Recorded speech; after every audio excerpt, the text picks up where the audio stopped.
أعوذ بالله من الشيطان الرجيم. بسم الله الرحمن الرحيم. والتين والزيتون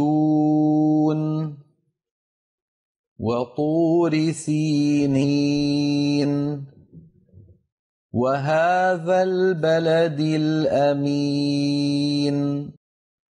لقد خلقنا الإنسان في أحسن تقويم ثم رددناه أسفل سافلين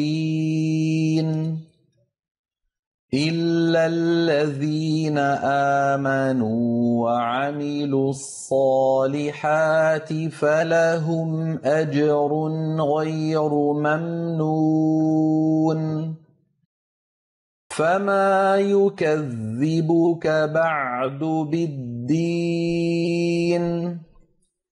أليس الله بأحكم الحاكمين. صدق الله العظيم.